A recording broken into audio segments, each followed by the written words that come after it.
All right, tonight we go somewhere truly unwise, backward, bug-infested, cold, loud, quiet in all the worst ways. We're headed to medieval times. Yes, those medieval times. The ones from fairy tales, sword fights, and museum displays, where knights shine and peasants smile dutifully behind butter churns. Except you're not going to be some clean, scrubbed fantasy character. You're just you. Dropped into the year 1347, give or take a plague. No time to prep, no survival gear, no Wikipedia. Just you, your fragile immune system, and the screaming dirt storm of history. Here's your reality check. You probably won't survive the next 24 hours. Not being dramatic, just honest.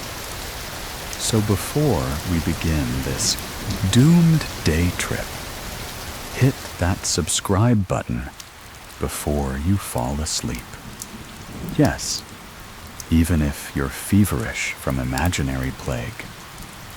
We're mapping out a world of insomniacs, so leave your location and local time in the comments. We love knowing who's awake with us, while everything outside pretends to be peaceful. Now, go ahead and kill the overhead light. Maybe throw a blanket over your shoulders, or crack the window just a bit to let in that perfectly spooky breeze. It's story time in the century where nobody wins. You wake up before dawn, not because you're productive, not because you're eager, but because something is dripping on your face through the roof, which is made of thatch, which is home to mice. You blink, and a spider the size of your thumb blinks back. You sit up, groggy, groaning, and immediately hit your head on a ceiling beam. Welcome to your medieval bedroom. The smell hits first. Mold, sweat, wet wool, something acidic you can't name, something burning. You look around. Your bed is a bag of straw. You were sharing it with fleas, possibly a pig. A child stumbles past you, someone's maybe not even yours, and relieves themselves in a wooden bucket with grim efficiency. You blink again. You didn't dream this. You live in a one-room hut made of wattle and daub mud sticks and sheer willpower.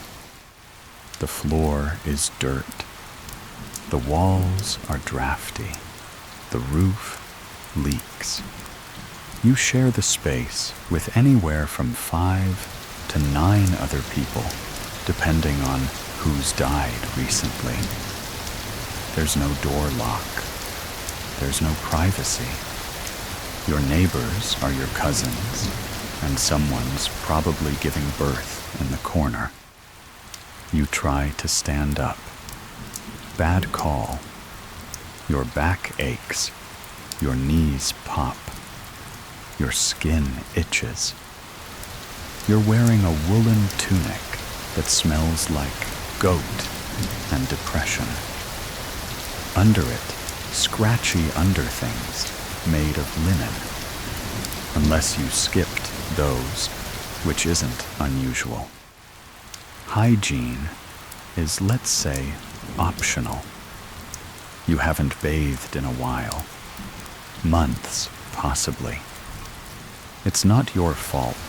There are no showers, and water's a luxury you'd rather not waste. Outside, the rooster is losing its mind.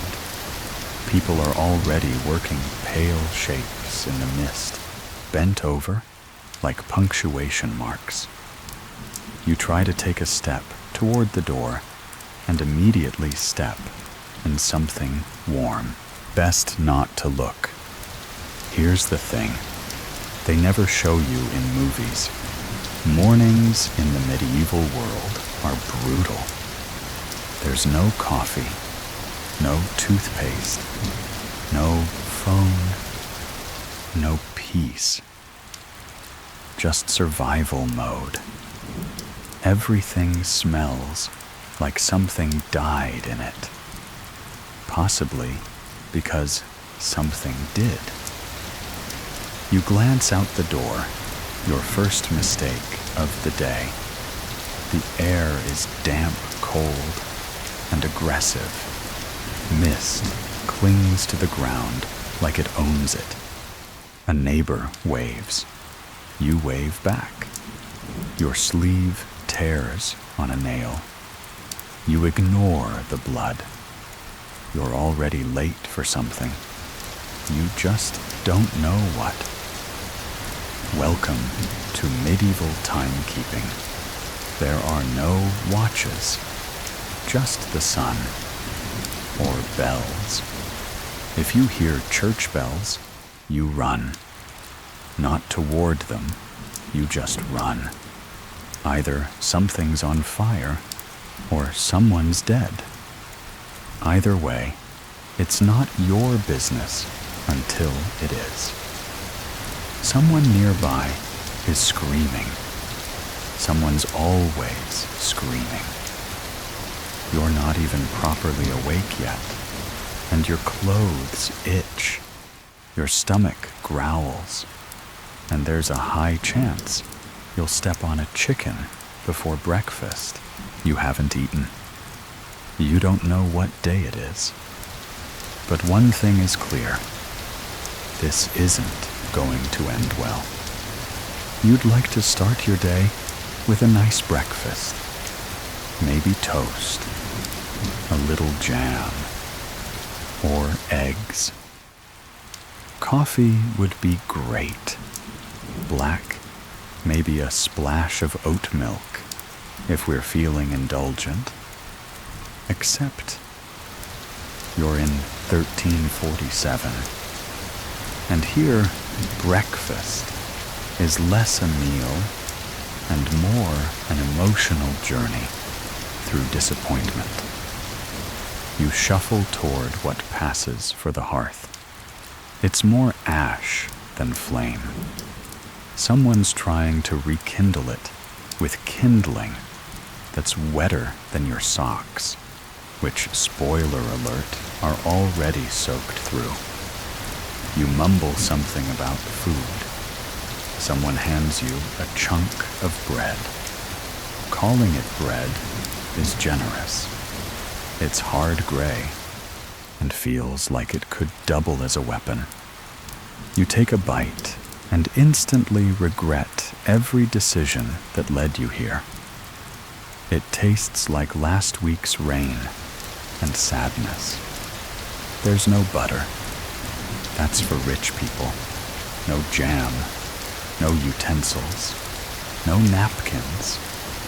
You chew like a condemned soul, gnawing on hope, your teeth unbrushed and highly sensitive, thanks to a diet of grit and regret.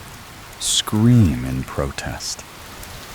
Speaking of teeth, let's talk about yours. Or rather, how quickly you're going to lose them. Dental care. Non-existent.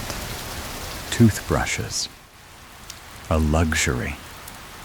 Toothpaste. If you're lucky, you might scrape your teeth with a twig or rub in ashes and salt. The result? You're 27, with the gums of a pirate and the smile of a grave robber. Historians still argue whether medieval people understood dental decay in any meaningful way, or if they just assumed teeth were supposed to fall out around the same time your knees stopped working.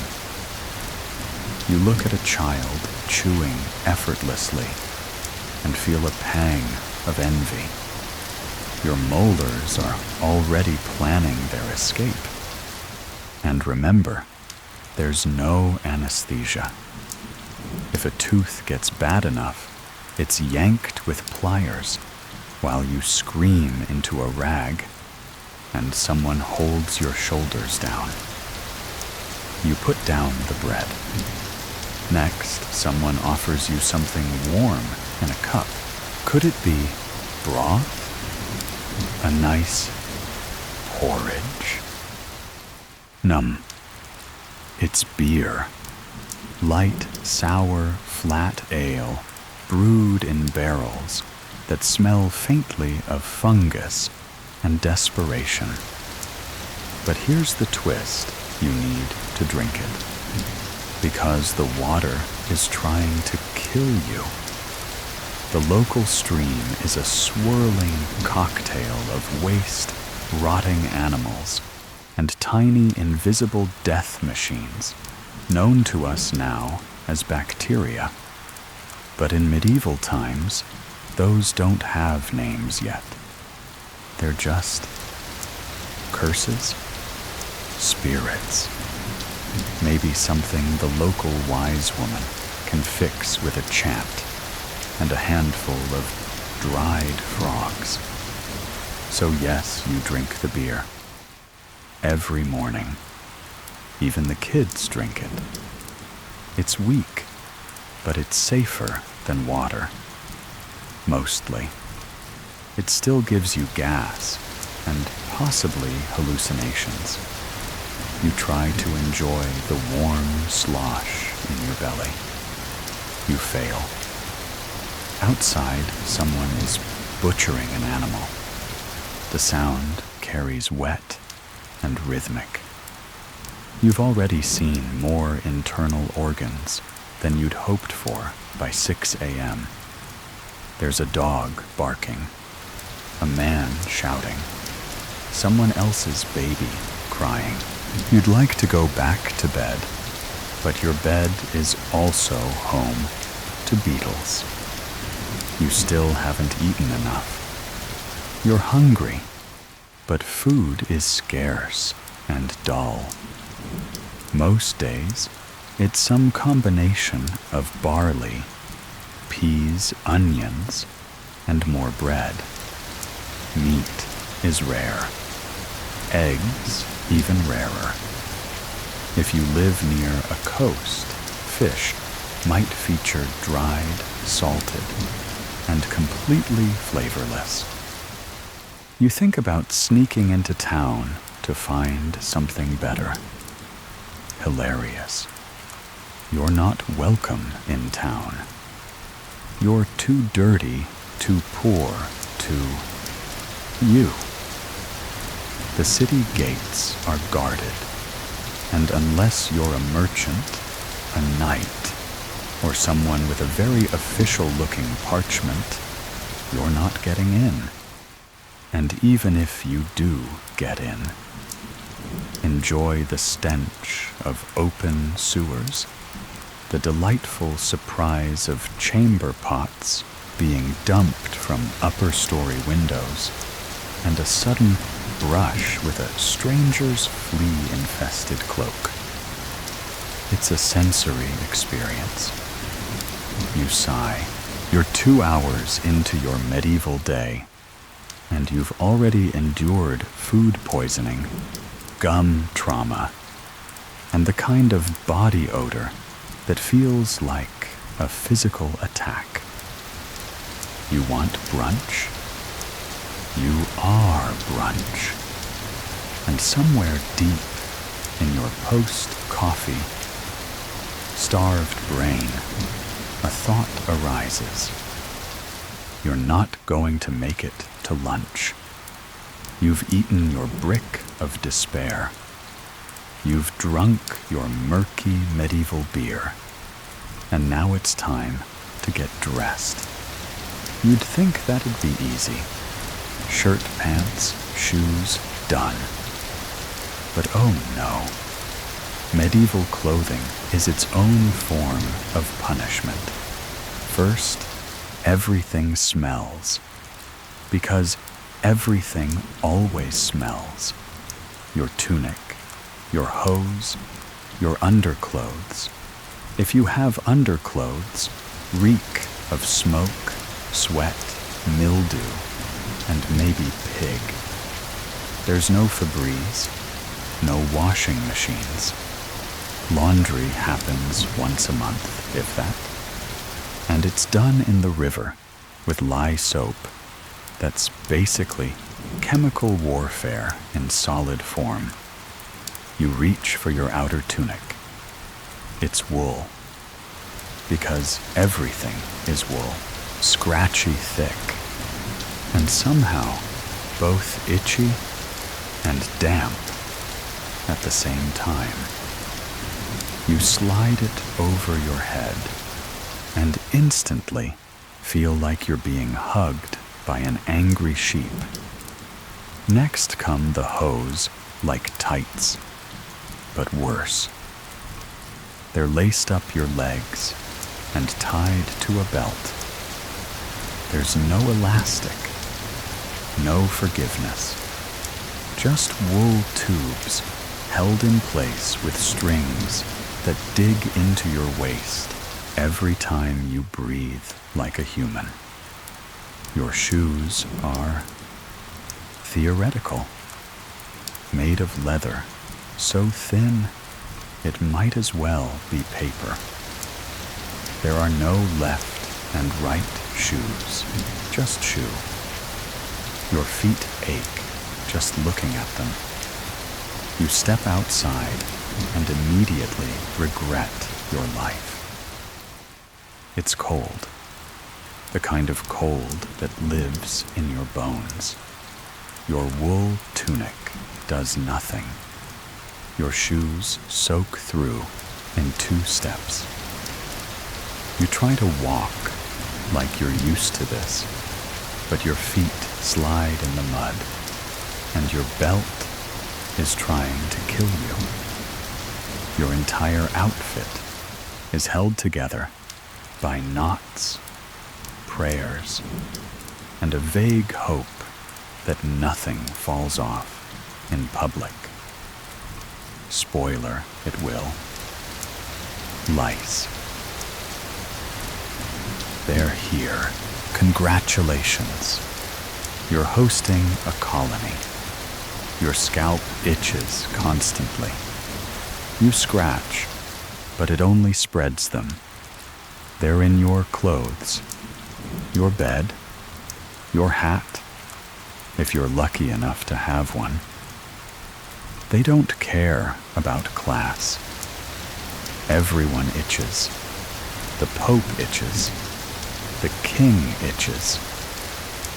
There are remedies some folk swear by crushed herbs or bathing in vinegar.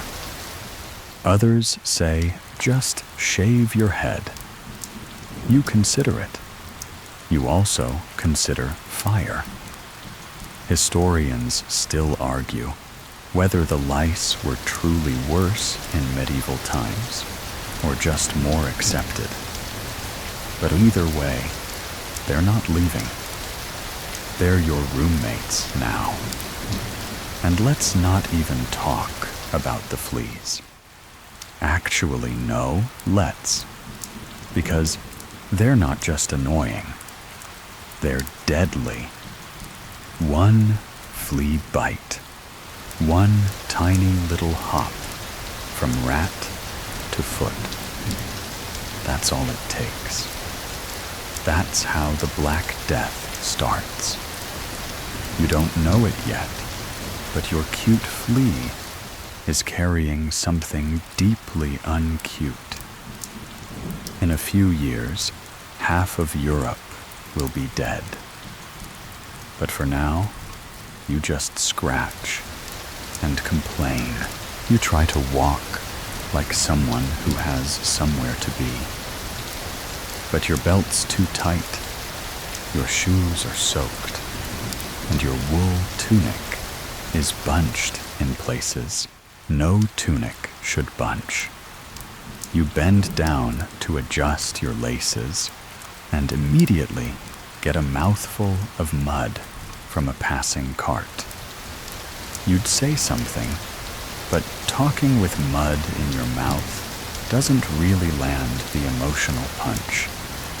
You finally reach the road, joining others on the daily grind, and you realize that congratulations, you still have no idea what your job is.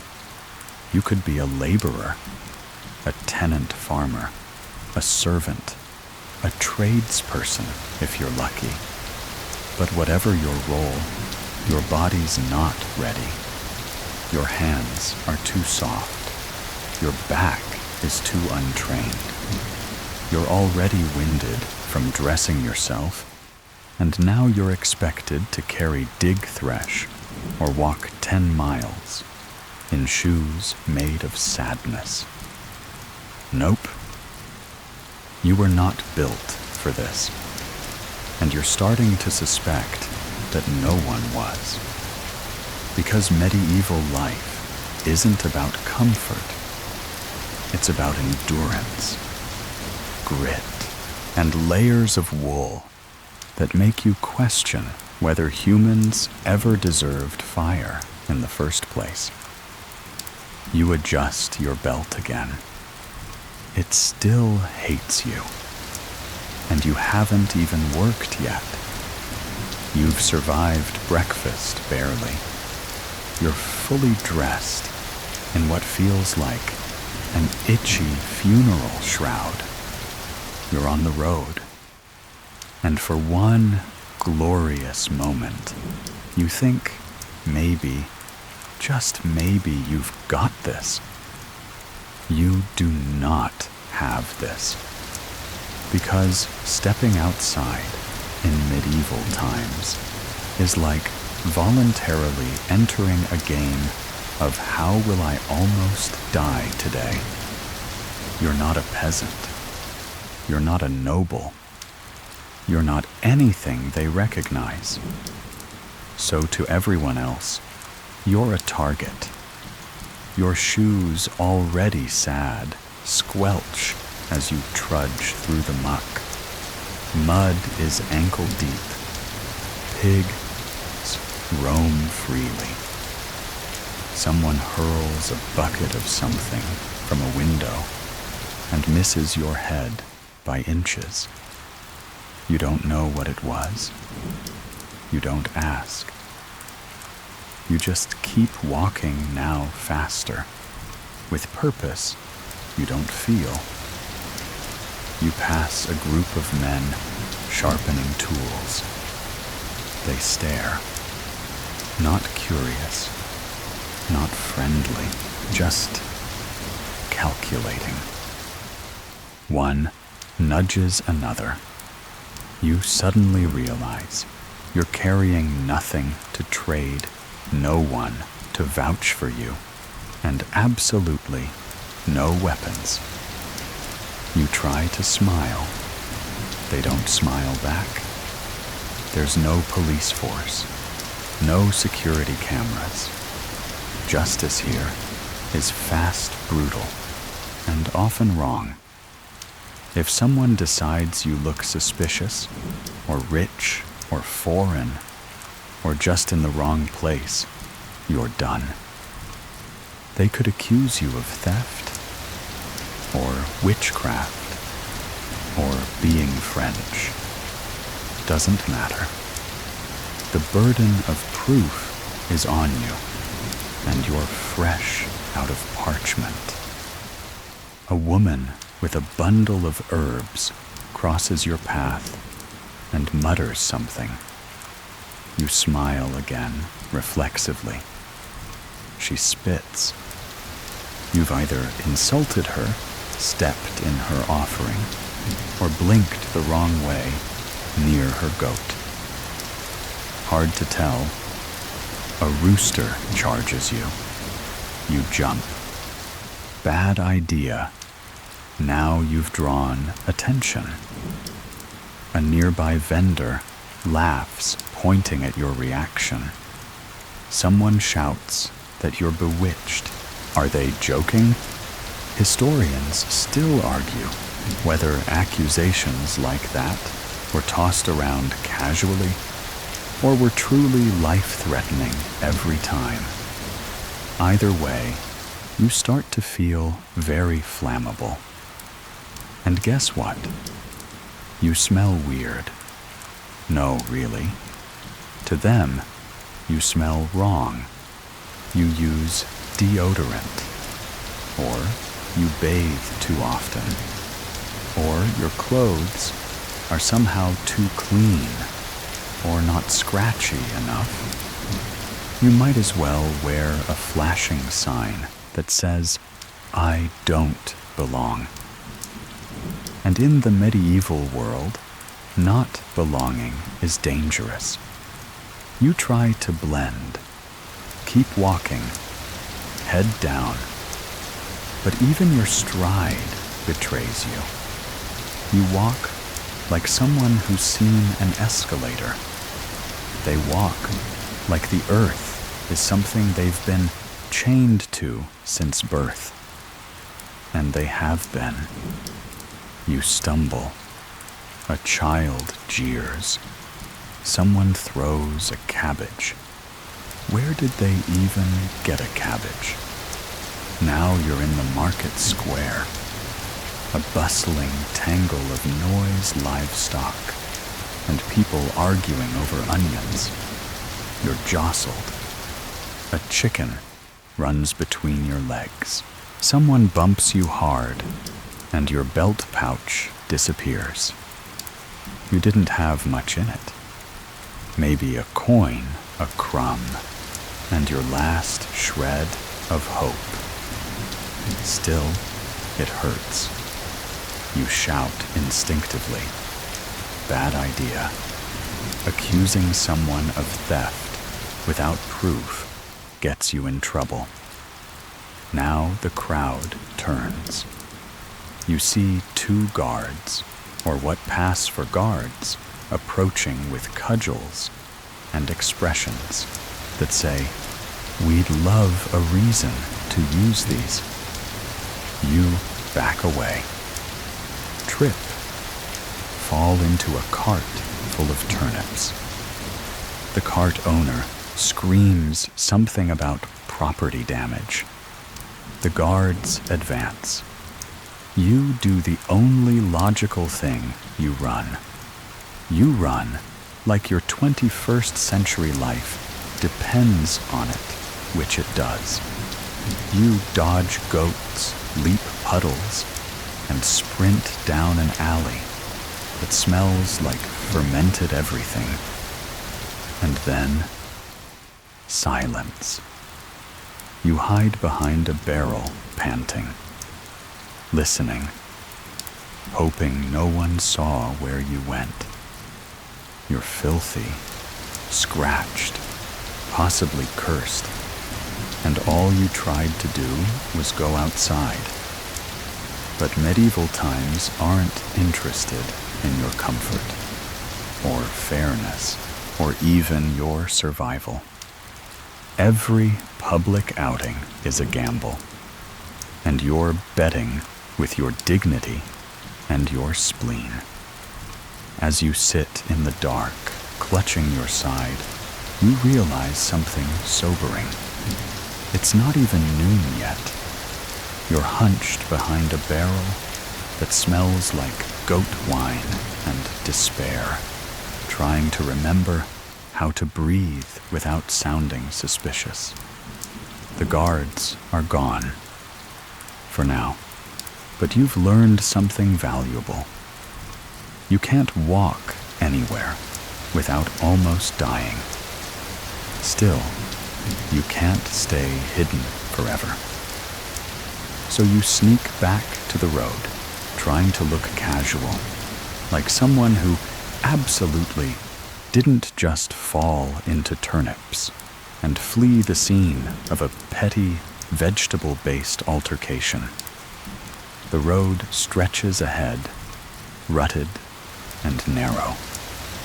Mud churned by carts and hooves squelches beneath your half-shoes, which are now both soggy and spiritually defeated. And now comes the real fun travel. In the 21st century, a 5-mile walk sounds quaint, maybe even healthy. In the 14th, it's a full-body trial by combat with the elements. You dodge, manure, sidestep wheel tracks, and hop over puddles with the elegance of a baby deer on stilts. Let's talk about the dangers. First, robbers. The woods. Absolutely crawling with them. Not like Bandit King Robin Hood, more like hungry, desperate guys with clubs and personal hygiene problems who would like your shoes, your food, and possibly your kidneys. No one's coming to save you.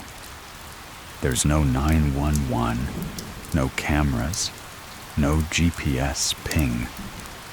If you disappear into the trees, you just disappear. Second, press gangs. You might think, I'll just keep to the main road. That's cute. Now you're a perfect target for military conscription. Some noble needs soldiers for a pointless border skirmish. And guess who looks healthy enough to hold a rusty spear? You. Congratulations. You're now in the King's Army. There's no boot camp, just boots. One size. Shared. Third, superstition. You're from the future, and you act weird. Maybe you use strange words. Maybe you don't know the local saint of bee stings. Maybe you whistle while walking. These little quirks. Totally enough for someone to scream sorcerer and rally a mob. Historians still debate just how easy it was to get accused of witchcraft or heresy in the everyday slog of rural travel. Some argue it was rare. Others point out how common trials became in certain areas. Either way, you're flirting with it every time you open your mouth. But you press on because you're hungry, because you're looking for work, because staying still in medieval times is just as dangerous as moving people notice. Stillness, and not in a mindful meditation way. You pass a man with no nose, literally. Just a sunken crater where his nose used to be. He nods. You nod back. Nobody reacts. Because in a world without antibiotics, injuries don't heal cleanly. Wounds fester. Infections claim noses, fingers' lives. You try not to stare. You fail. He notices. You walk faster. A cart rumbles past, pulled by an ox that looks older than the road. A child rides in the back, waving a rat by the tail like a toy. You pretend not to see. The smell of salted fish wafts from the crates. Your stomach lurches, not from hunger, but self-preservation. You're sweating now, not from exertion, from fear. Because every passing moment could be the one where the wrong person notices you. You're the wrong accent, the wrong gait, the wrong everything. You spot a village up ahead. Smoke curls lazily from chimneys. A dog barks. You consider heading in for food or shelter. But here's the catch. Villages don't trust strangers. You'll be greeted by glares, muttered prayers, and probably a man with a stick asking, "What's your business?" You don't have an answer. You're just trying to survive. You keep walking. The sun's rising higher, but it's barely brighter. Medieval weather feels like it's personally upset with you. Clouds hang low, and the wind keeps pushing against you, like it's trying to send you back to the barrel. You reach a crossroads. One path leads deeper into the forest, the other toward a crumbling stone bridge and what might be a trading post or a trap. Hard to say. Either way, your feet hurt. You've twisted something in your knee. You're thirsty, exhausted, and still recovering from being accused of witchcraft via rooster attack. You sit for a moment. A crow lands nearby and stares. You stare back. You're not sure who looks worse. And then quietly, the thought returns. You're only halfway through the day. You sit at the crossroads, trying to breathe in a way that doesn't feel like despair. The crow hops closer. You'd name it for company, but you get the distinct impression it's not on your side.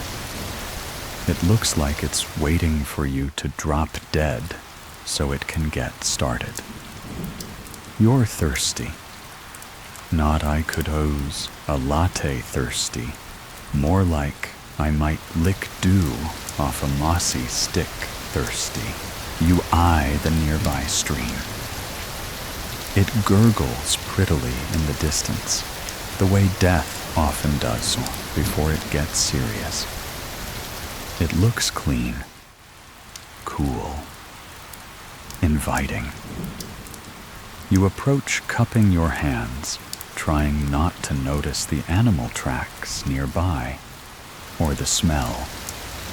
The water is cold, promising even. You take a sip. Congratulations. You've just swallowed about 7 centuries of disease. See, in medieval times, water purification means hoping your village well isn't downstream from someone else's latrine. Spoiler, it probably is. Water sources were routinely contaminated with feces, decomposing animals, and mystery liquids no one dared question. Germ theory won't exist for another 500 years. People believe illness comes from miasmas, bad air, or divine punishment, or maybe your neighbor's weird herbs. Historians still argue whether most medieval folks truly knew their water could kill them. But they acted like they did many preferred weak ale mead, or watered wine, especially in towns and cities. Children drank it. Pregnant women drank it. You drank it. Because the alternative was this. 10 minutes after your drink, your stomach starts a slow revolt. It begins with a rumble, then a twist, then the creeping dread of gastrointestinal betrayal. You double over near a tree and regret every choice that led to this moment. You find a bush. It does not care. You now understand why medieval people walked hunched over. They were just trying to hold it in. You remember too late that there's no toilet paper. Leaves, moss, your sleeve. There are no good answers, only consequences. You stumble away, pale and sweating. A group of peasants passes by and gives you a wide berth. They know that look. The "oh, he drank the water" look. Some offer sympathy. One woman hands you a dried apple slice. It tastes like sadness and gravel. Still, it's the kindest thing anyone's done all day. You try to walk, but every step feels like an act of betrayal by your internal organs. Your belly gurgles like it's plotting. You find yourself muttering oaths to saints you don't know. Saint Gastro, Saint Hydration. You promise to be a better person if your intestines don't evacuate completely. The stream burbles innocently behind you. You won't make that mistake again. Probably. There's a village nearby, and you limp toward it, praying for a barrel of beer, or at least a crust of non-lethal bread. You pass a sign. You can't read it. Medieval literacy is reserved for monks, scribes, and a few rich nobles. You're lucky to sign your name with a wobbly X. The sign could say, "Welcome" or "Plague Town Pop." You press on. Inside the village, people give you the side eye. You're pale, sweating, twitchy, and obviously not from around here. You spot a tavern, a smoky, loud, glorified shack with a thatched roof and a pig wandering through the doorway. You stagger in. It smells like sweat, spilled ale mold, and something pickled. The barkeep looks up. He's missing an eye and has the general air of someone who could strangle you with one hand and forget by dinner. You croak something about a drink. He hands you a wooden cup of beer that tastes like old bread and pond water. You gulp it anyway. Within moments, your stomach settles. Slightly. You sit on a bench that's more splinter than furniture trying to look like you belong. People drink, argue, laugh. A man plays a flute badly. A dog fights a chicken under the table. And for a fleeting moment, you think, maybe I can survive this. Then someone sneezes on you, right in the face. You feel the droplets. You lock eyes with the man. He looks cheerful and extremely infectious. You panic. You have just met the medieval version of a biohazard.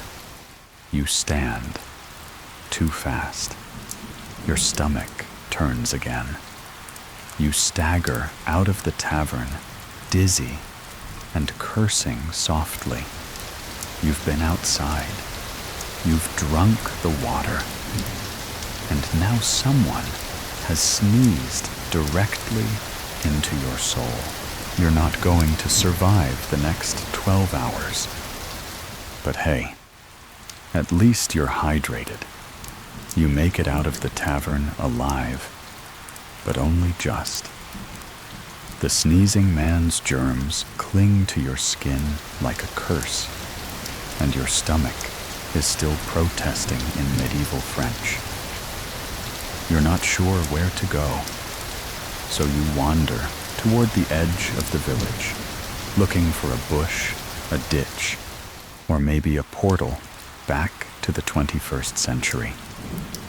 Instead, you find the bathroom, if you can call it that. It's a pit, just a pit. Maybe with some boards laid across it, if the village is feeling fancy. Maybe not. Maybe it's just a hole someone dug next to a barn and said, "This seems fine." You look around. There's no privacy, no toilet paper, no dignity, just the wind whistling across your shame. You hover. You regret everything. Welcome to medieval sanitation, where going to the bathroom is a full contact survival experience.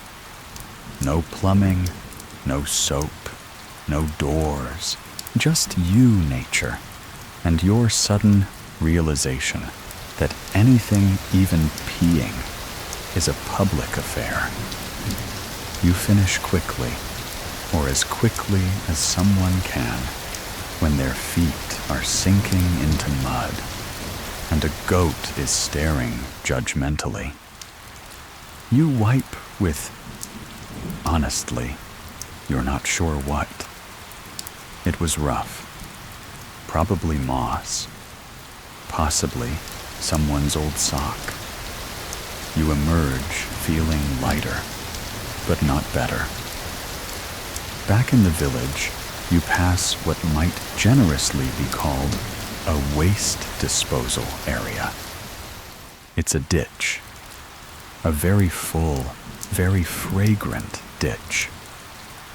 Waste animal guts, broken things, and discarded mystery objects bubble in the sun. The smell is so intense, it has a personality. It says, "Turn back." This is why everyone smells. This is why disease spreads like gossip. And this is why you're never complaining about your public restroom again. Historians still debate just how common latrines were and whether people used them regularly. In cities, cesspits and chamber pots were more common, and some homes had rudimentary indoor setups. In the countryside, good luck. You see a woman casually dumping a bucket out a second-story window. It splashes into the street with a sound that's almost musical in its horror. No warning, no apology. You take 3 giant steps back. Chamber pots are the norm. Every home has one, and every chamber pot eventually needs emptying. So what do? They chuck it out the window into the alley, into the street where you're walking, thinking about lunch like a fool. In fact, in many towns, they used to shout, "Gardeloo," before dumping waste to give you time to dodge. Spoiler, you don't dodge. Nobody dodges fast enough. Not in medieval shoes. You stagger out of range only to step in something worse. You don't look down. You don't ask. You just accept that this is your life now. You want to wash your hands. Adorable. Soap is rare handmade and harsh enough to peel paint. Most people use sand ash or nothing. Germ theory doesn't exist. Cleanliness is for monks and the wealthy, and even they aren't winning any hygiene awards. You finally find a trough, maybe for animals, maybe for people. Doesn't matter. You dunk your hands.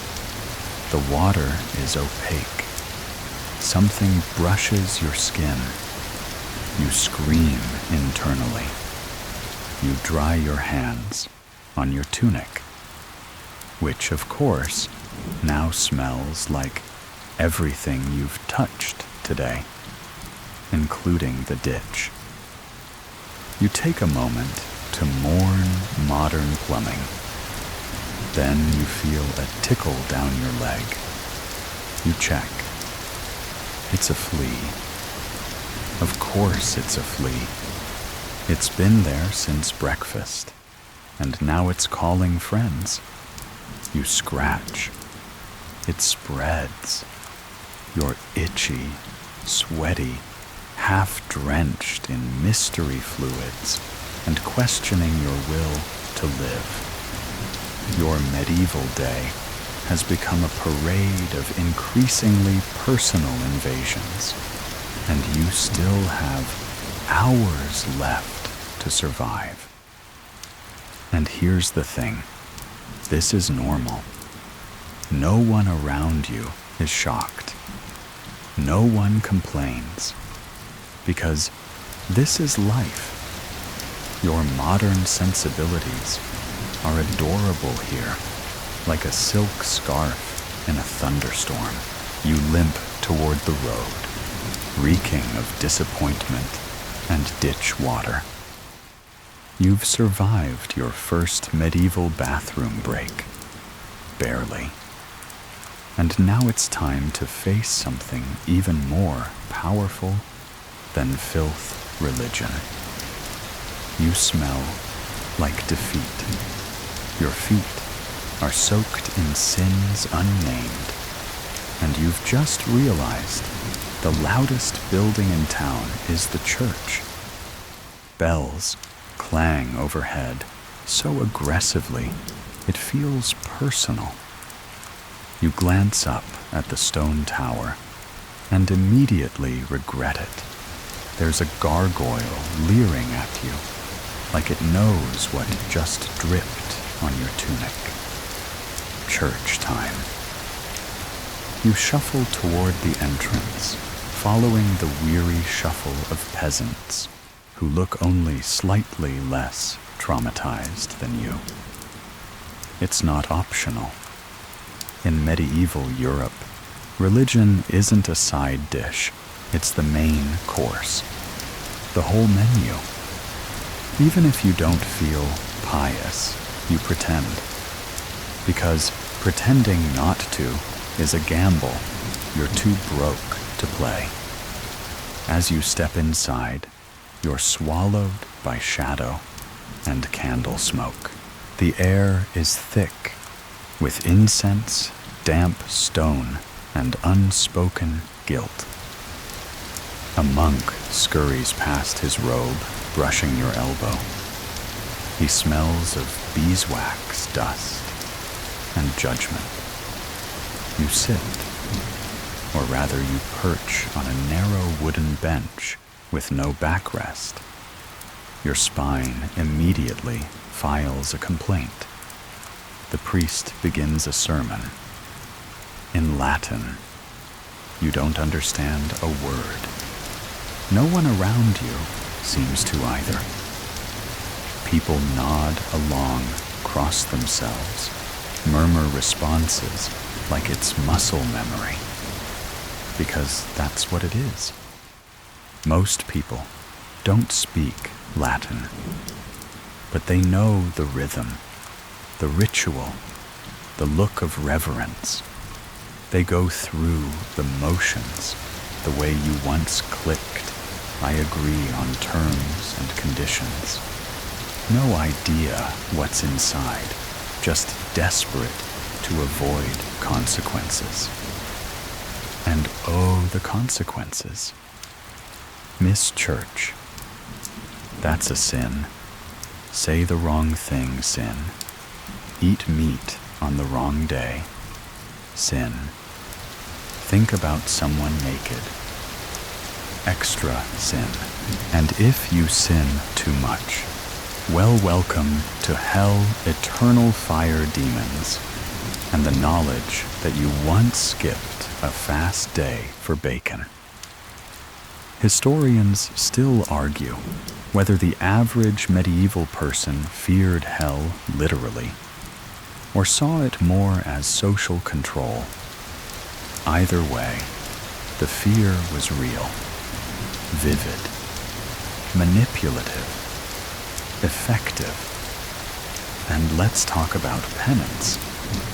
Maybe you confessed to stealing a turnip, or to impure thoughts about the candle maker's apprentice. Now you're told to fast for a week, pray for 3 hours, and walk barefoot through the village while reciting psalms. You're already limping. Might as well make it official. The priest begins chanting. The sound rises, echoing through the rafters, bouncing off stone like a ghost trying to make a point. You close your eyes, not out of piety, just exhaustion. Then someone elbows you. You've fallen asleep. Again. In church. That's not great. People are watching. A woman crosses herself 3 times and scoots away. You try to sit up straighter, adjust your tunic, and act like you're deeply moved by the mysteries of divine grace. But honestly, all you can think about is how much your legs hurt and whether you'll ever feel warm again. Then comes communion, a thin wafer, a sip of wine. This part, at least, seems doable. Except you're not baptized, you're not confirmed, you don't belong. You reach forward instinctively. Rookie mistake. And the priest narrows his eyes like you just licked the altar. You retreat. People whisper. You are now officially the outsider.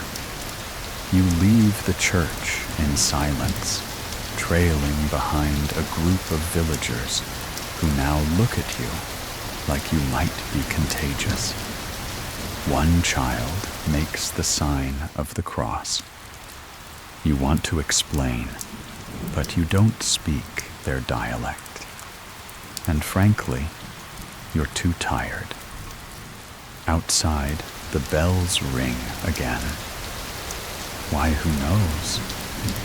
It could mean a death, a feast, or just that the bell ringer is bored and enthusiastic. It doesn't matter. You jump anyway. Now here's the kicker. Religion is everywhere. It's not just Sundays, it's daily. People say prayers before eating, after sneezing during childbirth, after tripping on a rock. Saints have specializations. Lost keys, sore feet, beekeeping. If you sneeze and forget to say Deus vult, you might get side-eyed into next week. You try to remember a saint's name. Any saint. Saint Benedict. Saint Christopher. Saint, please let me survive. There's nope. Blank. So you mutter something that sounds vaguely holy and keep walking. It starts to rain. Because of course it does.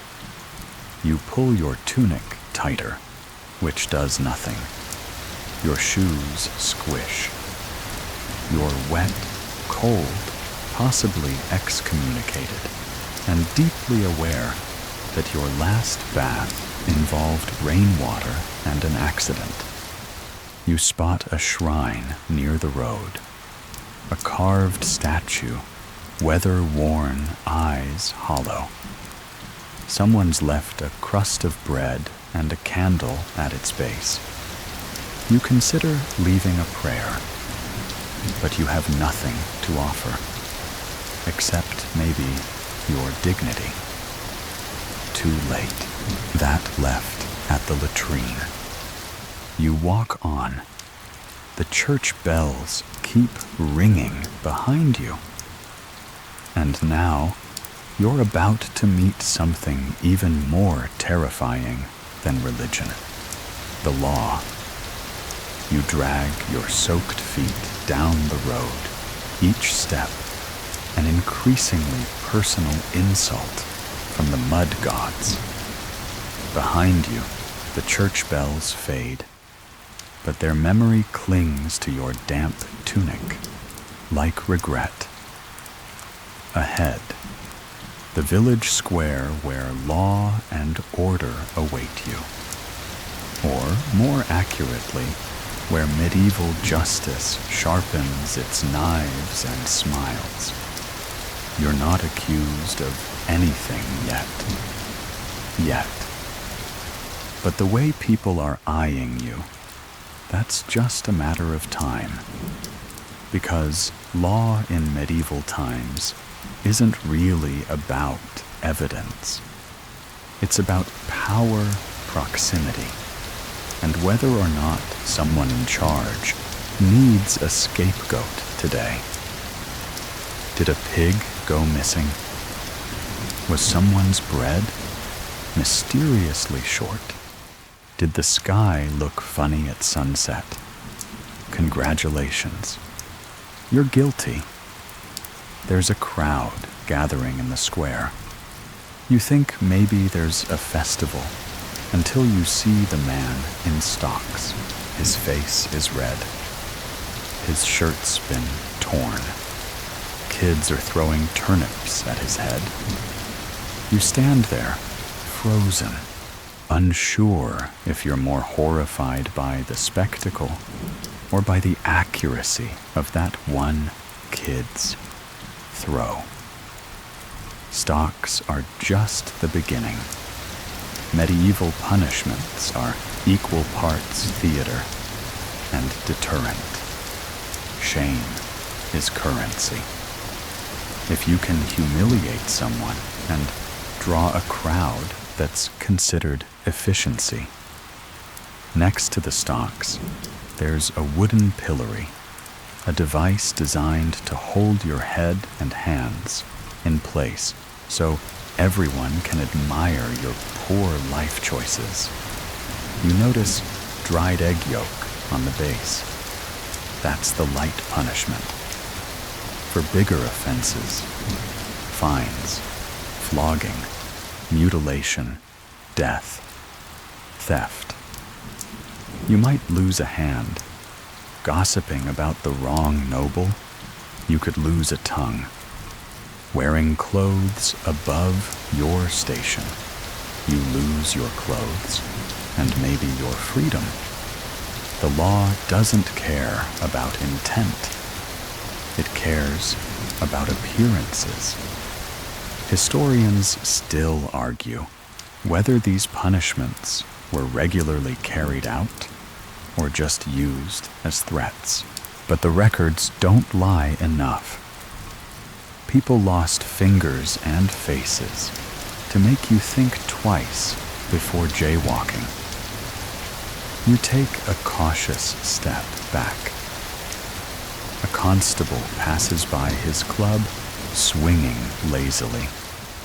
His expression says, "I'm bored. Please give me a reason."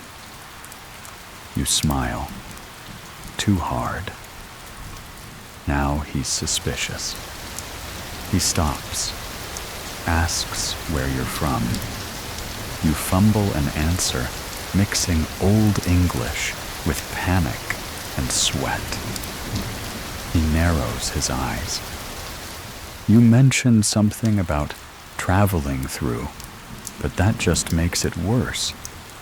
Why are you traveling? Who sent you? Where are your papers? You don't have papers. He steps closer. You notice his boots have actual soles. That's intimidating. You look down at yours, wet, thin, beginning to dissolve like cookies in hot tea. A woman yells from behind. Something about a missing coin. She points. At you. You instinctively raise your hands. Bad move. Now it looks like you're confessing. The constable grabs your arm. You panic. You ramble. You plead. You claim innocence, and in the process, you mention credit cards.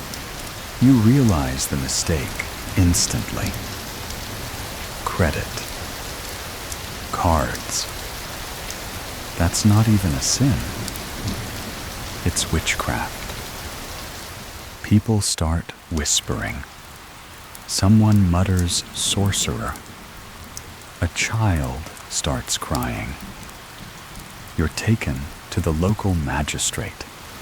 Not a court, not a lawyer. Just a grim-faced man in a chair that's far too ornate for someone this sleepy-looking. He listens to the charges. Suspicious language, stranger's accent, odd clothing, failure to produce papers, and being sneezed on earlier by the plague guy.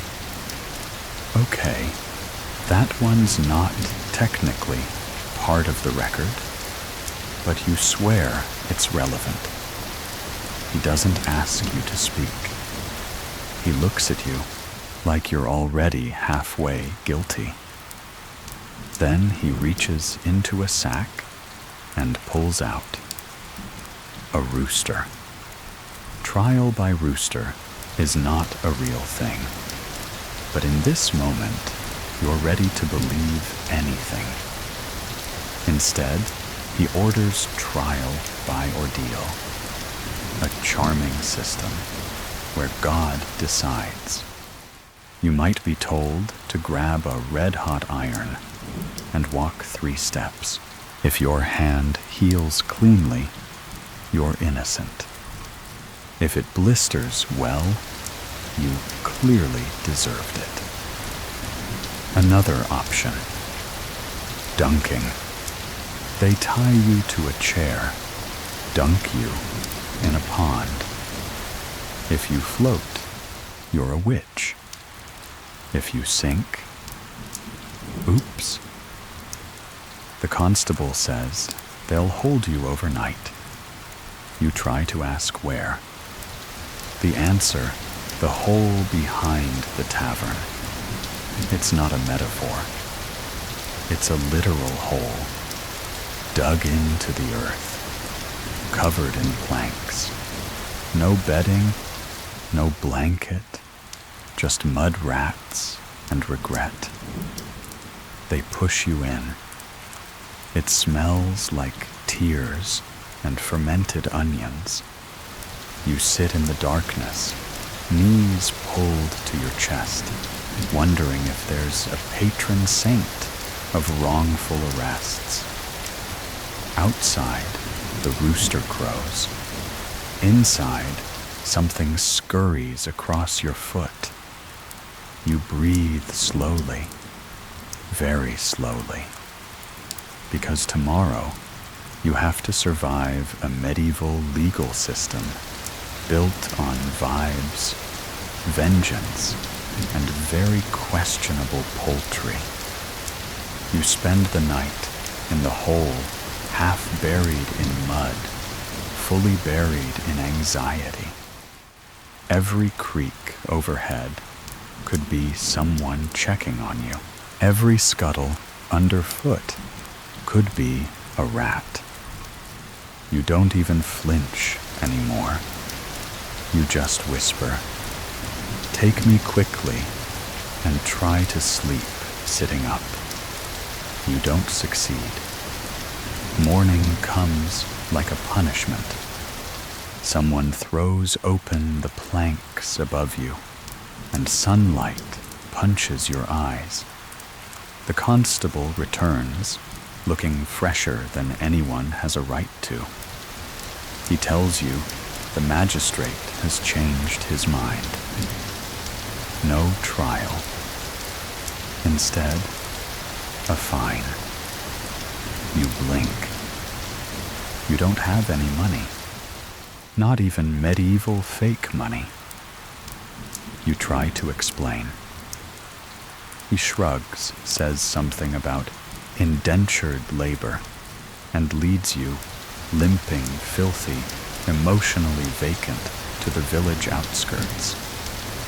Welcome to your new job, road maintenance. Not like you imagine it.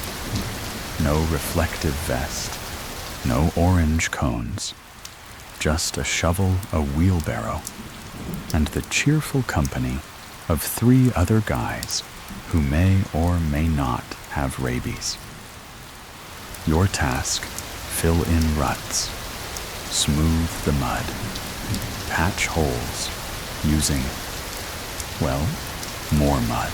It's a Sisyphean chore, since every cart and passing ox immediately destroys your work. You patch a hole. A cart smashes through it. You patch it again. A pig dances across, undoing your progress with dainty chaos. Your hands blister within an hour. You have no gloves. Your tunic chafes. You're sunburnt, dehydrated, and your back is now writing angry poetry about betrayal. A passing nobleman sneers from atop his horse. He's wearing velvet. He smells like herbs and superiority. His horse kicks up a glorious wave of mud that lands directly on your chest. You laugh just a little, because if you don't, you'll cry. The man beside you, let's call him Edgar, because that feels right, snorts and says, "First week's the worst." You ask how long he's been here. 3 years. You quietly stop asking questions. Here's the thing about medieval labor. It doesn't end. There's no lunch break. There's no union. You eat when they say rest when the sun drops, and work until your soul begins to peel at the edges. You ask for water. They point to a barrel. Inside, slightly green. possibly moving. You drink it anyway, because your throat feels like dry leather. And the worst part, this is considered a privilege. You're not in jail anymore. You're not being dunked or set on fire. You're earning your keep, proving your worth. And if you're lucky, maybe, just maybe, they'll let you go. Eventually. Historians still argue whether indentured punishment laborers were treated with basic care or left to fend for themselves. There's evidence for both. In your case, the care is limited to don't die where we can see it. By midday, you're hallucinating slightly. You see a bird and wonder if it's St. Cuthbert in disguise. Edgar tells you it's a pigeon and to get back to work. You push the wheelbarrow up a hill. It tips. Your last pile of semi-useful dirt dumps down the slope directly into a man's boots. He swears, throws a rock, and declares that you're cursed. A crowd gathers. They love curses. You explain that you're not cursed, just uncoordinated. They don't care. A woman with sharp elbows suggests an exorcism. A priest is fetched. You try to escape, but your knees buckle. You sit down on purpose, or not. It's unclear, and close your eyes. The priest arrives. He chants over you, sprinkles what he says is holy water. It smells like gin. He waves incense and mutters about evil spirits in your gut. You burp. People gasp. You are now a minor local legend. By evening, they decide the evil has lessened. You're sent back to the hole behind the tavern. Not for punishment, just because no one knows what else to do with you. And frankly, you don't either. You sit in your familiar patch of mud. The rats nod, welcoming you back. You reflect. This morning, you thought the law was your biggest obstacle. But now you realize it's everything. The dirt, the hunger, the superstition, the labor, the systems stacked against you like rotting hay bales. You lie down, using your arm as a pillow. A flea bites your neck. You close your eyes and whisper to the stars, I just wanted to see a castle. You awaken to the soothing sound of someone vomiting near your head. Charming. The sun hasn't fully risen, and already the village is alive with misery.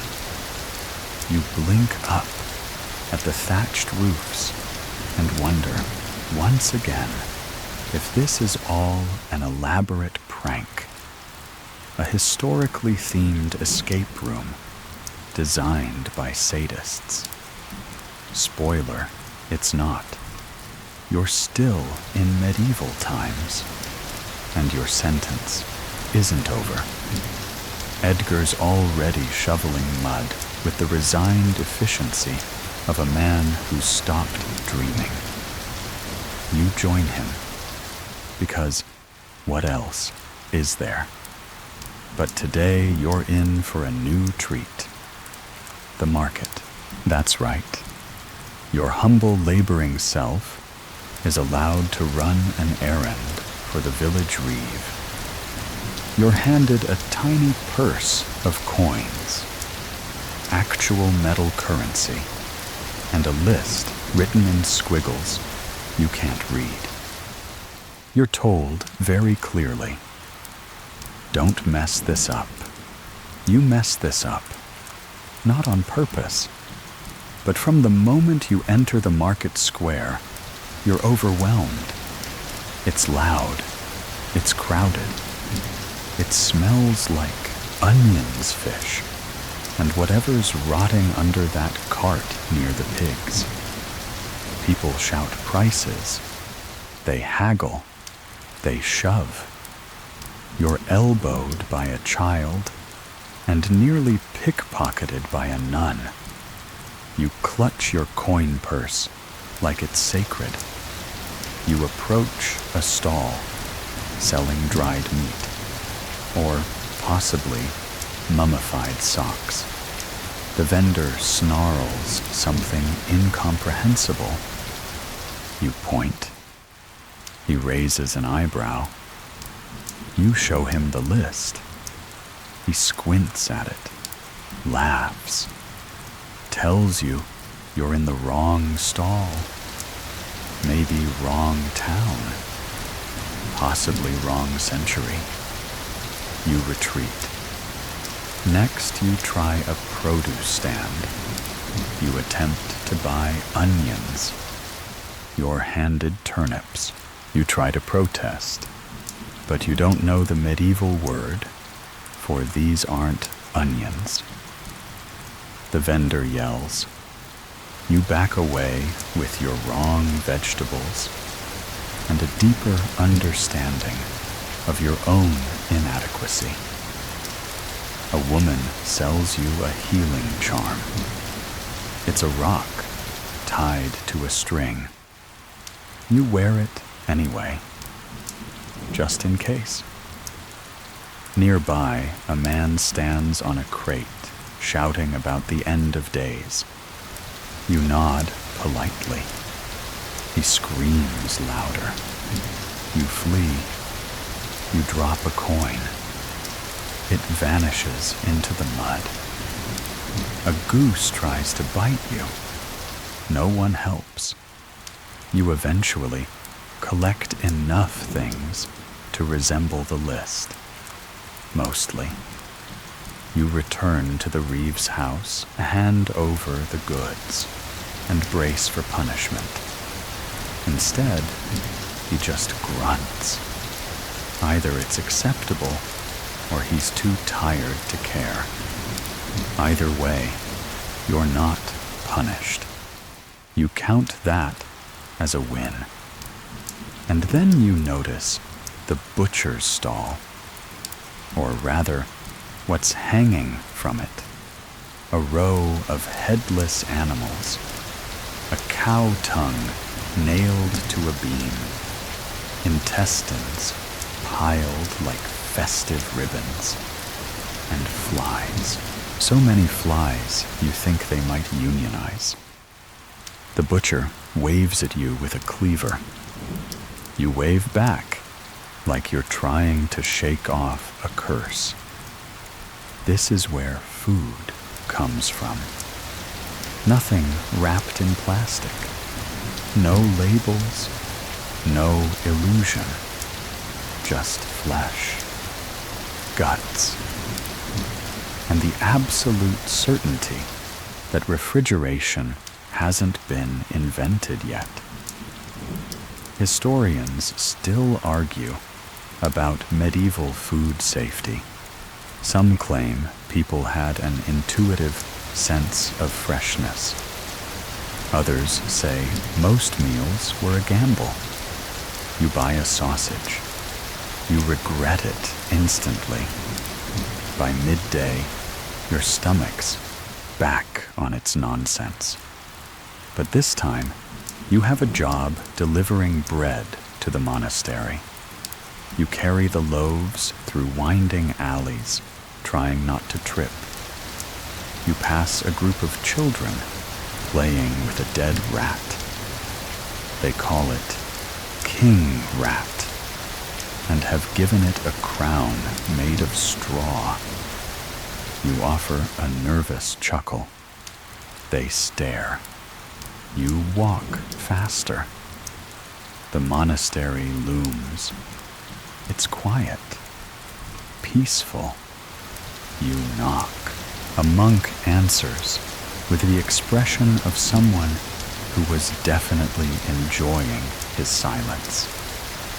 You hand over the bread. He blesses you. You feel momentarily calm. Then he offers you something thin broth and a crust of real bread. It's the best thing you've eaten since arriving. You thank him profusely. And just like that, you learn a new medieval truth. Monks have all the snacks. On the way back, you stop to rest near a well. It's cleaner than the stream. Maybe. You don't drink, but you dunk your hands and face, trying to remember what it's like to not smell like roasted disappointment. You make it back to your labor post just in time for afternoon road repairs. Your back is furious. Your hands are cracked. You might cry. But Edgar pats your shoulder. Didn't get flogged today, he says. That's a good day. And you realize he's right. It is a good day. No one accused you of witchcraft. You weren't dunked, beaten, or cursed. You got soup. You survived the market. You may be 80% bois and 20% fleas, but you're still here. And in medieval times, that's victory. You sit on a crooked wooden beam at the edge of the work site, hands raw, clothes stiff with sweat and misfortune. For a fleeting second, the sun sets just right, painting the village rooftops gold. It could almost be beautiful if not for the screaming from the pig pen and the fact that your entire body itches like it's trying to molt. Still, you made it through another day. Sort of. And then someone sneezes near you. Again. This time, it's not the wet, apologetic kind. It's productive. The man staggers, clutching his chest, and you see a strange flush rise up his neck. He collapses. No one runs to help. In fact, everyone steps back. You've just met the sweating sickness. Historians still argue whether this strange, terrifying illness was a unique strain of hantavirus or a medieval variant of influenza. What they agree on, it was fast, violently fast. People would be fine at breakfast, sweating buckets by lunch, and dead before supper. Sound familiar? Everyone around you suddenly moves in organized panic. The man is hauled onto a cart by two grim-faced villagers. A priest follows muttering prayers. Someone lights incense. Someone else throws herbs. You think someone tosses an egg, but you might be hallucinating again. You step back, heart racing. Did he touch you? breathe near you. You try to remember if he even looked in your direction. People start avoiding you again. You're new. You were near the sick man. Ergo, you're cursed. It's medieval logic, and it doesn't care for nuance. Within minutes, you're ushered, pushed really toward the village edge. To be safe, they say. You ask what happens if you get worse. They don't answer. Now you're not just poor, tired, and sore. You're possibly infected. A boy offers you a wooden bowl of garlic soup before running away. You eat it because garlic is the medieval equivalent of try turning it off and back on again. You spend the night in a shed. Not a barn, not a room.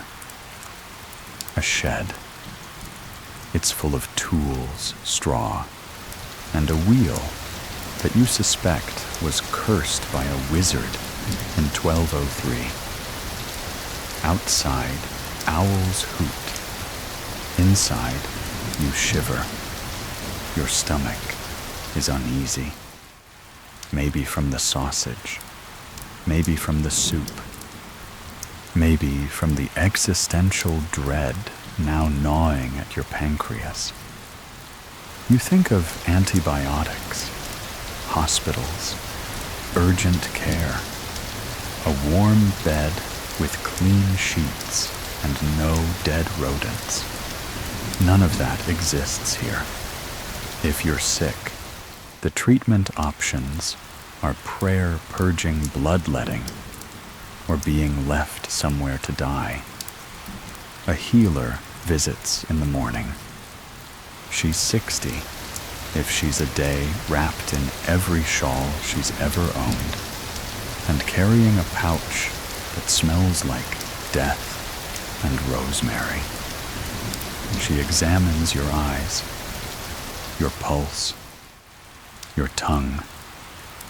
She nods, mumbles, and then hands you a paste. It's dark, thick, smells like crushed mothballs and goat sweat. You apply it to your chest because you're told to.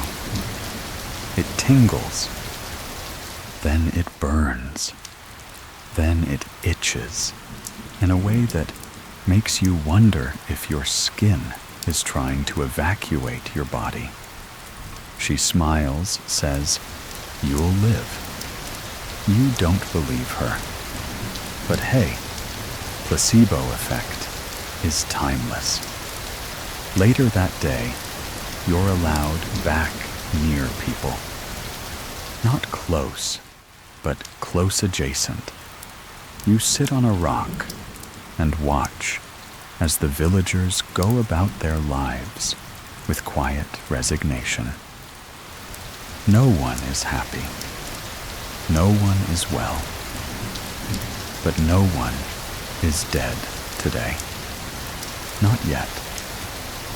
You overhear someone say that a monk once cured this illness by burying a live frog in a loaf of bread and wearing it like a necklace. You snort. Then you pause. Then you genuinely consider trying it. Fringe cures were everywhere in the medieval world. Dried wolf hearts for courage, powdered unicorn horn for poison, a live spider in butter for fevers. You're not above it. You look around for a spider. You don't find one. Instead, you find peace. For one fragile moment, you realize that despite the filth, the superstition, the trauma, and the smell, you're still here. breathing, alive, against all odds. Your fingers twitch, your legs ache, but your fever, it's gone, or it never arrived. You're not sure. And that's the most terrifying part of medieval illness. You never really know. You're still alive. That alone is headline news in the medieval world. You wake in the same straw-strewn shed you collapsed in the day before, but this time you don't feel like your internal organs are about to unionize and walk out. Your head isn't pounding, your vision isn't swimming, and your heartbeat isn't playing double time like a panicked tambourine. That paste must have worked. Or maybe the garlic, or the wheel, or sheer dumb luck. Outside the village stirs. Roosters crow. Someone yells at a goat. A baby cries like it knows what century it's been born into. You step out, brush hay from your hair, and stretch your arms. They make noises that imply you've aged several decades overnight. Edgar waves at you. You're not sure if it's a friendly wave or just muscle memory. Either way, it feels nice. You're called over to help prepare for something special. A festival. You blink. Festival. In this place. But yes, apparently, even misery needs music. Today, the villagers celebrate the feast day of some obscure saint who once healed a leper by sneezing on him, or something equally sketchy. No one agrees on the story, but everyone agrees it's a day off work. You're handed decorations. They look like vaguely threatening bundles of herbs tied with string. You help string them across doorways, hoping they're festive and not just ceremonial offerings to ward off death. Then the music starts. It's not good. It's loud. It's enthusiastic. A boy plays a flute with more energy than talent. A woman claps on every beat, and also none of them. Two men bang sticks together, like they were summoning a forest spirit, but somehow it works. Laughter bubbles up. Children shriek with joy. Someone dances in a way that could cause injury. You watch, half in awe, half in horror. And then you're pulled in. Edgar grabs your hand. Another woman joins. You're circling the fire pit, now moving in what might be a dance or a seance. Your feet stumble. Your knees creak. But you're laughing, genuinely, freely. For the first time since arriving here, your body isn't the enemy. It's just part of the madness. You're handed a cup of something. You drink it. It's definitely alcoholic, possibly poison. You don't care. Food appears stewed roots, burnt bread, and something that might be rabbit. You eat it all like it's a 5-star meal, because today it is. Historians still debate how frequent and joyous these village festivals were. Some say they were rare treats. Others argue that celebrations, religious or not, were lifelines in a bleak world. Either way, you've found joy among the mud and manure. A man juggles potatoes. A girl does cartwheels. A pig escapes and is chased by 8 children and one very confused priest. You lean back, belly full, smile wide, and almost forget you're from another time. Almost. Then someone announces a play. You're cast as the demon. Typecasting, clearly. They paint your face with soot, hand you a stick, and tell you to roar convincingly. You do. Children scream. Adults cheer. You're not sure whether to be proud or concerned. The play ends with your banishment, which involves being pelted with stale bread and herbs. You duck. You laugh. You fall into the mud. No one helps you up. It's part of the show. You rise, dripping, howling, still smiling. Later, as dusk settles, people sit around the fire. Stories are shared. Legends retold. You don't understand half the words, but you feel the rhythm, the warmth, the community. And just like that, the medieval world doesn't seem quite so horrific. Still muddy, still loud, still lacking antibiotics, but alive, human. You lie back, watching sparks drift toward the stars. The smoke curls around your thoughts, softening their edges. You hear a lullaby in a language you don't know, but understand anyway. This world, for all its brutality, has its moments. Moments like this. You fall asleep near the fire. You dream of warm bread, dancing pigs, and a world where you don't have to worry about trial by rooster. You wake to embers dew and the delicate sound of someone snoring into a turnip. The festival has burned itself out. People lie scattered around the fire pit, tangled in cloaks, hay, and varying degrees of hangover.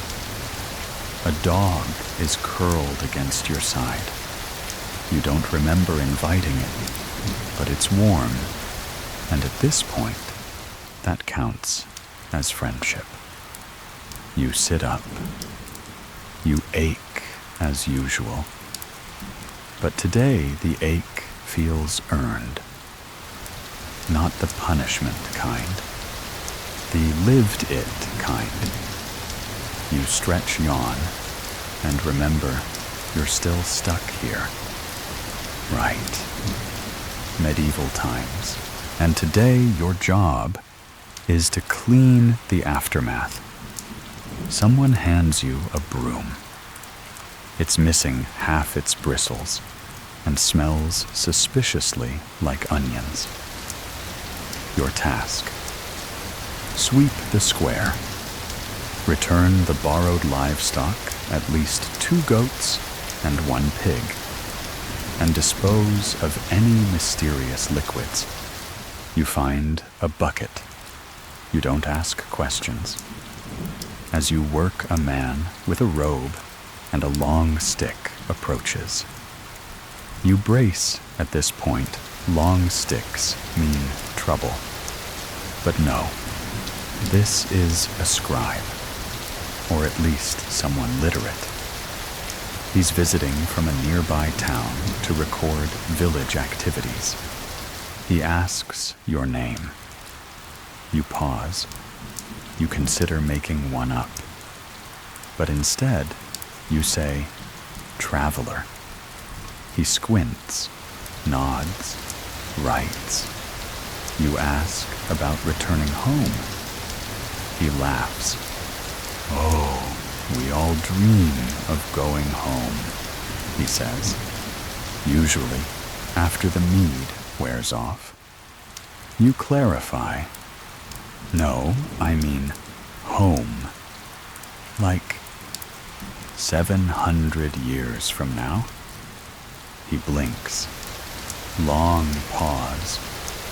Ah, he says kindly. One of those types.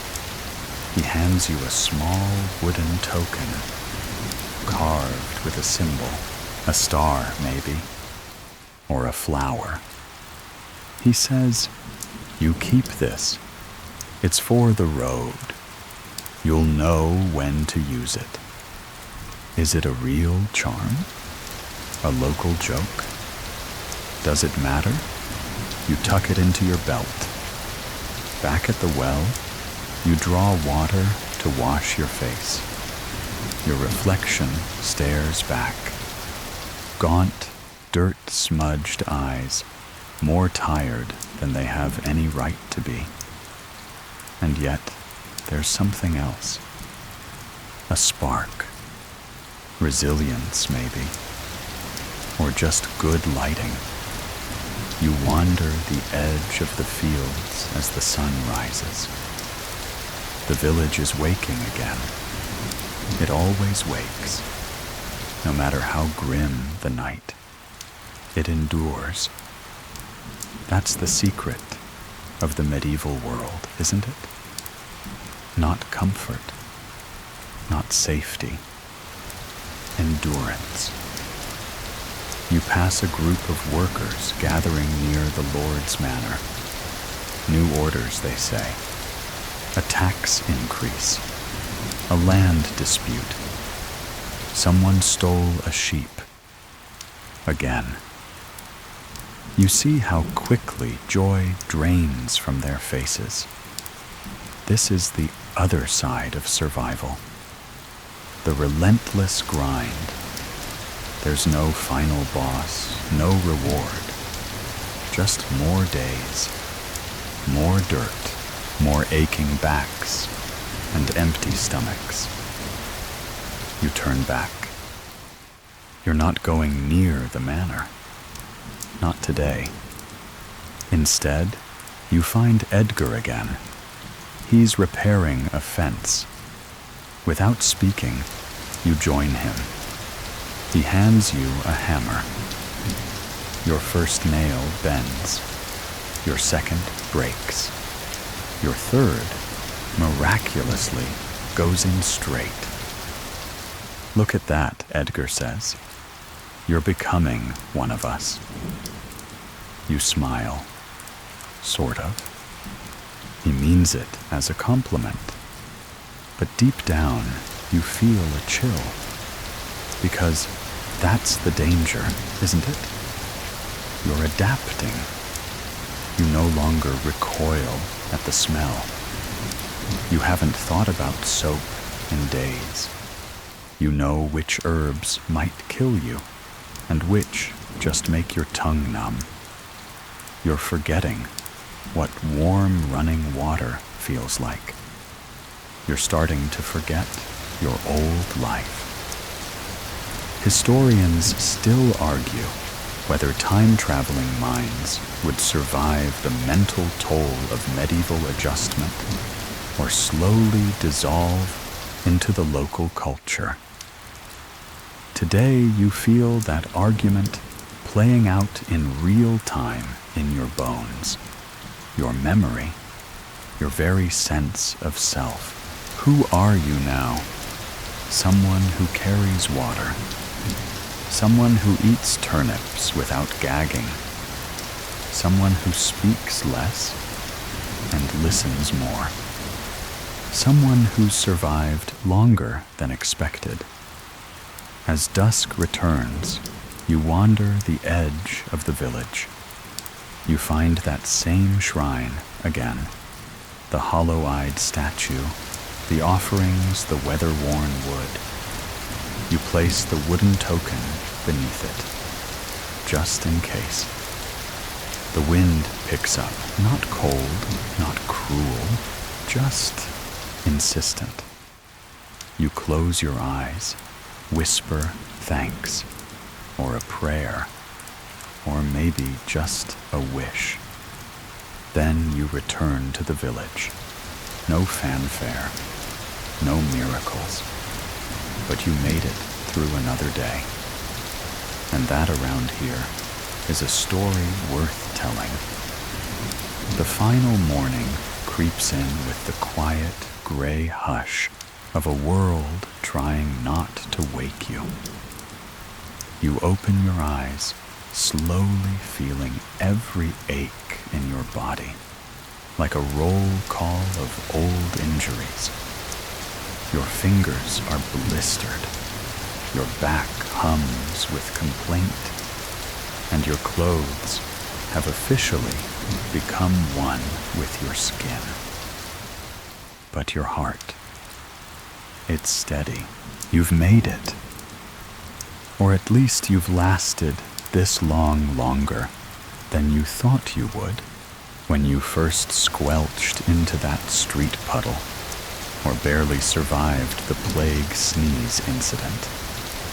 Today, though, something feels different.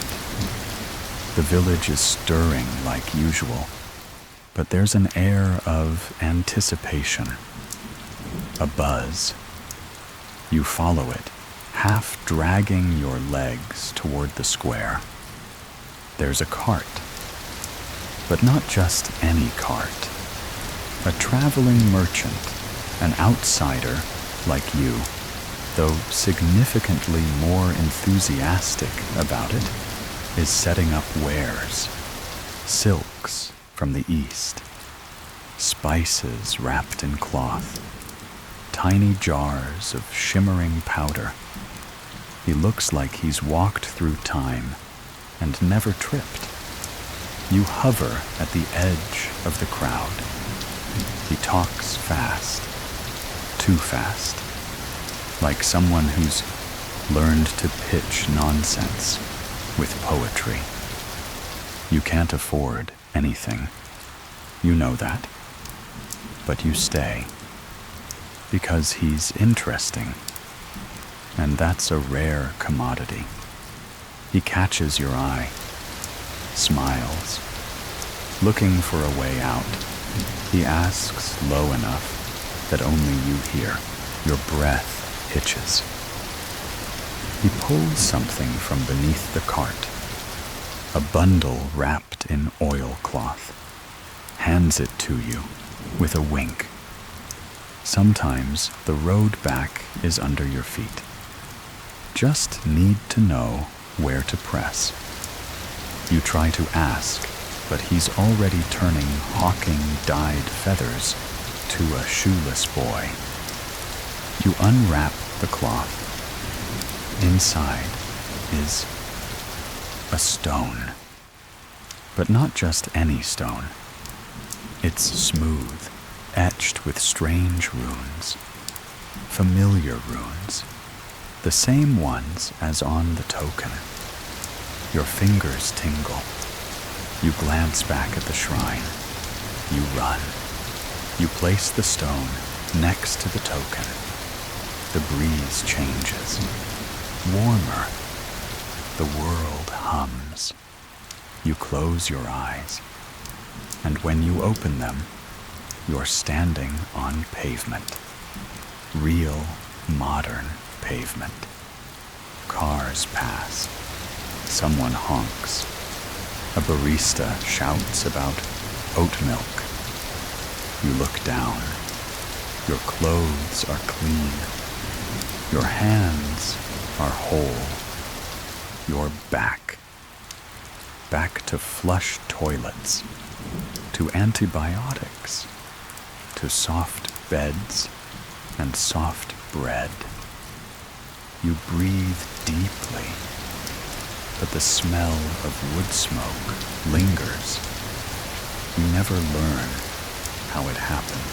The echoes of church bells, the scrape of wooden wheels, the sudden clamor of village gossip, soften them now until they're no more than faint ripples across a long, still pond. You're back where the air smells clean, where light switches actually work, where soap isn't made of ashes and rendered sheep fat. Breathe that in.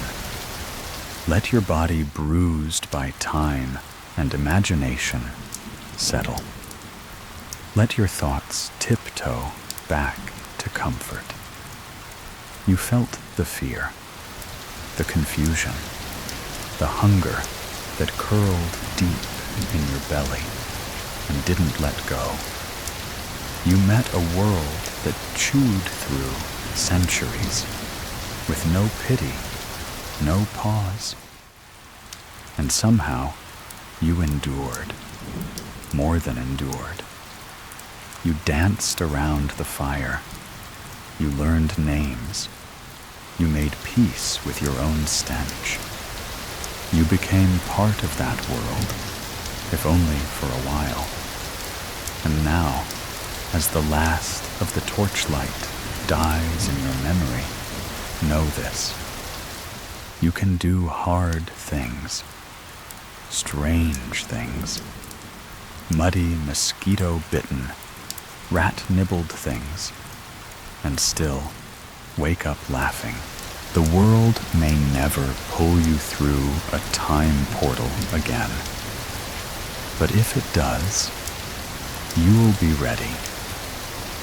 Now sink a little deeper into the warmth of your bed. Stretch out your limbs. Let the cool air kiss your cheek. It's quiet now. It's safe. And tomorrow, no turnips, just coffee